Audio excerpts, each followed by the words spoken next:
लाडक्या बहिणींसाठी आता खुशखबर. लाडक्या बहिणींच्या खात्यात पैसे जमा व्हायला सुरुवात झाली. आतापर्यंत जवळपास 2 कोटींहून अधिक महिलांच्या खात्यात पैसे जमा झाल्याची माहिती बालकल्याण विभागाने दिली. आज रात्री उशिरापर्यंत सर्व महिलांच्या खात्यात पैसे जमा होणार आहेत. महाराष्ट्रातील तमाम लाडक्या बहिणींसाठी अतिशय आनंदाची बातमी समोर आलेली आहे. ऑगस्ट महिन्याचा हप्ता आजपासून सुरू करण्यात आलेला आहे. सर्वात मोठी आनंदाची बातमी आहे की लाडक्या बहिणींना ऑगस्ट महिन्याचा हप्ता आजपासून सुरू करण्यात आलेला आहे. आज दुपारी 12 वाजेपासून लाडक्या बहिणींना पैसे यायला सुरुवात झालेली असतील. या 12 जिल्ह्यांमध्ये आज पैसे वाटप झालेले आहे. तुम्हाला देखील पैसे आले असतील. तुम्ही जर या 12 जिल्ह्यांपैकी राहत असाल, तुमच्या बँक अकाउंटमध्ये पैसे जमा झालेले आहेत. फक्त या 5 बँकांमध्ये पैसे आलेले आहेत. बघा, या 12 जिल्ह्यांमध्ये आणि या 5 बँकांपैकी तुमचं खातं असेल तरच तुम्हाला लाडकी बहीण योजनेचे पैसे आले असतील, अन्यथा पैसे आले नसतील. जर पैसे आले नसतील तर काय करावं लागेल? लाडकी बहीण योजनेचा ऑगस्ट महिन्याचा हप्ता 1500 रुपये प्रमाणे ऑगस्टचा हप्ता वाटप झालेला आहे. आणि लाडक्या बहिणींना गॅस कनेक्शनचे 830 रुपये देखील लाडक्या बहिणीच्या खात्यात पैसे जमा करण्यात आलेले आहे. आणि काही बहिणींना एकत्र पैसे जमा होत आहे. 1500 रुपये ऑगस्ट महिन्याचा हप्ता आणि गॅस कनेक्शनचे 830 रुपये, असं 2330 रुपये त्यांना मेसेज आलेला आहे. आपल्याला एक मेसेज आलेला आहे की आर्टिकल आलेला आहे. आर्टिकल मध्ये आपल्याला दिसून येतं की लाडक्या बहिणींना ऑगस्ट महिन्याचा हप्ता 1500 रुपये जमा झालेले आहे आणि गॅस कनेक्शनचे देखील पैसे जमा झालेले आहेत. फक्त या 10 जिल्ह्यांमध्ये आज पैसे जमा झालेले आहे. याची लिस्ट आलेली आहे. तुम्हाला लिस्ट वाचून दाखवतो कोणकोणत्या जिल्ह्यात पैसे वाटप झाले. तुम्ही जरी या जिल्ह्यांपैकी राहत असाल, तुम्हाला देखील मेसेज आला असेल. जुलै महिन्याचा हप्ता जवळपास आता लाडक्या बहिणींना 1500 रुपये प्रमाणे आला. ऑगस्ट महिन्याचा हप्ता सुद्धा बहिणींना आता 1500 रुपये प्रमाणेच आलेला आहे. याची सुद्धा यादी आलेली आहे. आणि यामध्येच भरपूर बहिणी अपात्र ठरलेल्या आहेत. अंगणवाडीच्या सेविकांना ही जबाबदारी देण्यात आलेली आहे की लाडक्या बहिणींना ऑगस्ट महिन्याचा हप्ता जो आलेला आहे त्यामध्ये भरपूर बहिणी अपात्र ठरून दिसून येत आहे. कारण 10 जिल्ह्यांमध्ये पैसे आलेले आहेत, त्यामधून भरपूर बहिणींना अजून पैसे आलेले नाही. त्यांना आता मेसेज येतोय की अपात्र झाल्याचा मेसेज लाडक्या बहिणींना पाहायला मिळतोय. आता डीबीटीचं बटन दाबलं. मुख्यमंत्री देवेंद्र फडणवीस साहेब यांनी डीबीटीचं बटन दाबलं आणि लाडक्या बहिणींना 1500 रुपये यायला सुरुवात झालेली आहे. 8 बँकांमध्ये पूर्ण महाराष्ट्रामध्ये 8 बँकांमध्ये याची लिस्ट जाहीर करण्यात आलेली आहे. आणि या 5 बँकांमध्ये आज पैसे आलेले आहेत. आजपासून पैसे वाटपची प्रक्रिया सुरू झालेली आहे. आज 12 जिल्ह्यांमध्ये, उद्या 12 जिल्ह्यांमध्ये, परवा 12 जिल्ह्यांमध्ये, आज पूर्ण 36 जिल्ह्यांमध्ये पैसे वाटप कंप्लीट होणार आहे. आणि यासोबतच तुम्हाला सांगतो महाराष्ट्रामध्ये कोणकोणत्या जिल्ह्यात पैसे वाटप होत आहे. आणि मुख्यमंत्री देवेंद्र फडणवीस साहेब यांनी मोठी घोषणा केलेली आहे की अंगणवाडीच्या सेविकांना एक मोठी जबाबदारी देण्यात आलेली आहे. अंगणवाडीच्या सेविका तुमच्या घरी येतील आणि सर्व काही चौकशी करत आहेत.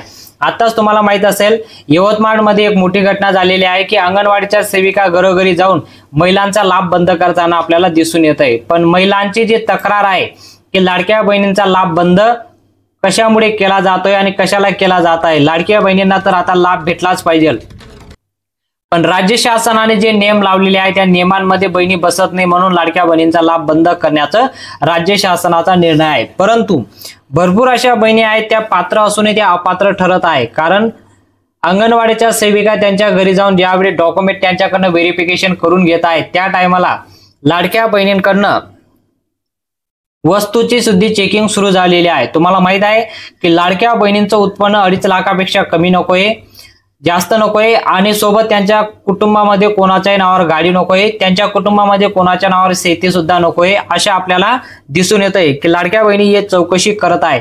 आणि त्यासोबतच डॉक्युमेंटची सुद्धा चौकशी होत आहे. डॉक्युमेंटची कशा पद्धतीने चौकशी होत आहे?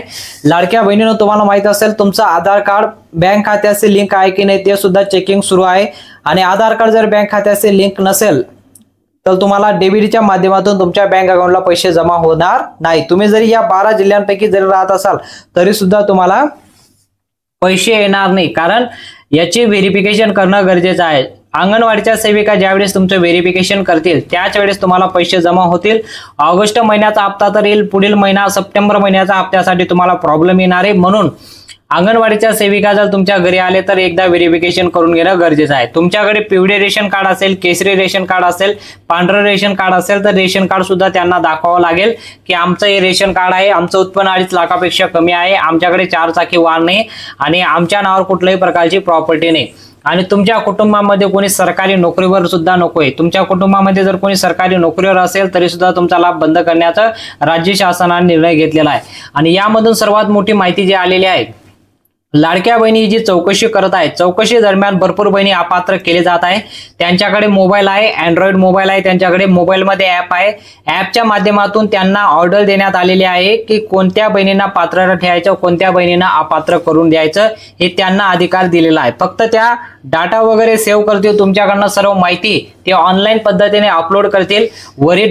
ज्या पद्धतीने तुमचं डॉक्युमेंट अपलोड करतील, तुमचा जो डाटा असेल तो व्हेरीफाय होईल। व्हेरीफाय केल्यानंतर तुम्हाला ते लाभ भेटावा की ना भेटावा ते वरिष्ठ अधिकारी जे असतील ते याची चौकशी करतील।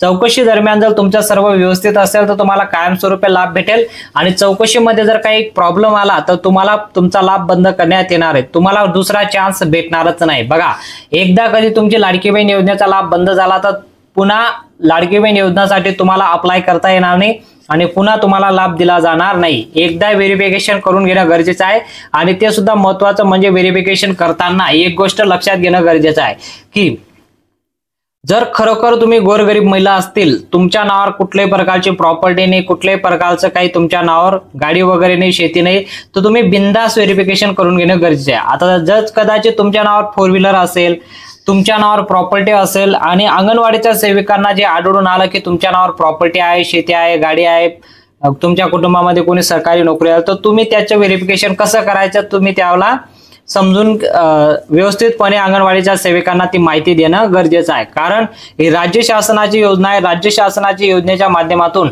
अशा बहिणींना अपात्र केले जात आहे ज्यांच्या कुटुंबामध्ये 4 चाकी वाहन आहे किंवा या 5 नियमांमध्ये बसत नाही, त्या बहिणींना लाडकी बहीण योजनेचा लाभ दिला जाणार नाही। आता मी तुम्हाला सांगतो कोणकोणत्या जिल्ह्यात पैसे वाटप झालेले आहे। तुम्ही जर या जिल्ह्यांपैकी राहत असाल तर तुम्हाला देखील पैसे आलेले असतील, आणि तुम्ही जर या जिल्ह्यांपैकी राहत असाल तर कमेंटमध्ये सांगा, तुम्हाला जे जिल्ह्यांची नावं सांगणार आहे आणि कोणकोणत्या बँकेत पैसे येत आहेत ते सुद्धा मी तुम्हाला माहिती सांगतो। सर्वात प्रथम आपण महत्त्वाची माहिती पाहूया की कोणकोणत्या बँकेत पैसे जमा होत आहेत, त्यानंतर तुम्हाला सांगतो 10 जिल्ह्यांची नावं। स्टेट बँक ऑफ इंडिया, बघा स्टेट बँक ऑफ इंडिया मध्ये जर तुमचं खातं असेल तर तुम्हाला लाडकी बहीण योजनेचा ऑगस्ट महिन्यात जमा व्हायला सुरुवात झालेली आहे। दुसरं आहे आपलं महाराष्ट्र बँक, महाराष्ट्र बँक मध्ये जर तुमचं खातं असेल तरी सुद्धा तुम्हाला पैसे जमा होत आहे। आणि तिसरं आणि महत्त्वाचं बँक आहे ICICI बँक, त्यानंतर तुमचं ॲक्सिस बँक असू द्या, त्यानंतर तुमचं सेंट्रल बँक ऑफ इंडिया असू द्या किंवा पोस्टाचं जरी खातं असेल, या 6 बँकांमध्ये पैसे आलेले आहे। या 6 बँकांपैकी खातं असेल तर तुमच्या खात्यात पैसे जमा होत आहेत, आणि जर तुम्ही या 10 जिल्ह्यांपैकी राहत असाल तुम्हाला देखील पैसे आलेले असतील तुमच्या बँक अकाउंटमध्ये। जिल्ह्यांची नावं पहा। सर्वात प्रथम जो जिल्हा असणार आहे तो आहे यवतमाळ। यवतमाळमध्ये व्हेरिफिकेशन झालेलं आहे, भरपूर बहिणींना त्यांचं व्हेरिफिकेशन झालंय, यवतमाळमध्ये पैसे आलेले आहे। दुसरा जिल्हा आहे धुळे। जर तुम्ही धुळ्यामध्ये राहत असाल तरी सुद्धा तुम्हाला पैसे आलेले असतील, आजपासून सुरुवात झालेली आहे। आणि आज जर पैसे आले नाही तर 2 दिवस तुम्ही वाट पाहू शकता, कारण डेबिटीला 2 दिवस लागतात, 2 दिवसामध्ये तुमच्या बँक अकाउंटमध्ये पैसे जमा होतील। त्यानंतर येतो तुमचा जळगाव, जळगावला सुद्धा पैसे जमा झालेले आहे। त्यानंतर येतो संभाजीनगर, संभाजीनगरमध्ये जर राहत असाल तरी सुद्धा तुम्हाला पहिले पैसे आले असतील। आणि त्यानंतर येतो अहिल्यादेवी नगर, अहिल्यादेवी नगरमध्ये सुद्धा तुम्हाला पैसे आलेले आहे। असे हे 5 जिल्ह्यांमध्ये जर तुम्ही राहत असाल सर्वात प्रथम डेबिटीचा बटन दाबून या जिल्ह्यांमध्ये पैसे पाठवले आहे। त्यानंतर येतो सांगली, सातारा, मुंबईला सुद्धा पैसे आलेले आहेत। बघा तुम्ही मुंबईला जरी राहत असाल तरी सुद्धा पैसे आलेले आहेत। त्यानंतर येतो जळगाव, जळगावला देखील पैसे आलेले आहे। आणि शेवटचा जिल्हा येतो कोल्हापूर, बघा कोल्हापूरमध्ये जर राहत असाल तर कोल्हापूरमध्ये सुद्धा पैसे आलेले आहे। असं या 10 जिल्ह्यांमध्ये आज पैसे वाटपचं कंप्लीट झालेले आहे। तुम्ही जर या 10 जिल्ह्यांपैकी राहत असाल तर कमेंटमध्ये नक्की सांगा तुम्हाला लाडकी बहीण योजनेचा हप्ता जमा झालेला आहे। जमा झाला असेल तर हो म्हणा, जमा झाला नसेल तर नाही सुद्धा म्हणू शकता। आणि तुम्हाला 1500 रुपये प्रमाणे हप्ता आलेला आहे। ऑगस्ट महिन्याचा हप्ता 1500 रुपये प्रमाणे जमा झालेला आहे। भरपूर आपल्याला आर्टिकल दिसून येत आहे की लाडक्या बहिणींना 2100 रुपये प्रमाणे आलेला आहे। काही बहिणींना आले असतील, कदाचित त्यांना चुकून 2100 रुपये पाठवले गेले असतील, पण लाडक्या बहिणींना जवळपास 1500 प्रमाणे हप्ता वाटप झालेला आहे। कमेंटमध्ये नक्की सांगा तुम्हाला पैसे जमा झाले की नाही। आतापर्यंत तुम्हाला लाडकी बहीण योजनेच्या किती हप्ते भेटले ते सुद्धा कमेंटमध्ये सांगा। कोणत्या जिल्ह्यात तुम्ही राहता ते सुद्धा कमेंटमध्ये सांगा। माहिती जर आवडली असेल तर व्हिडिओला नक्की लाईक करा आणि चॅनलला देखील सबस्क्राईब करा। भेटूया पुढच्या मोठ्या अपडेटमध्ये।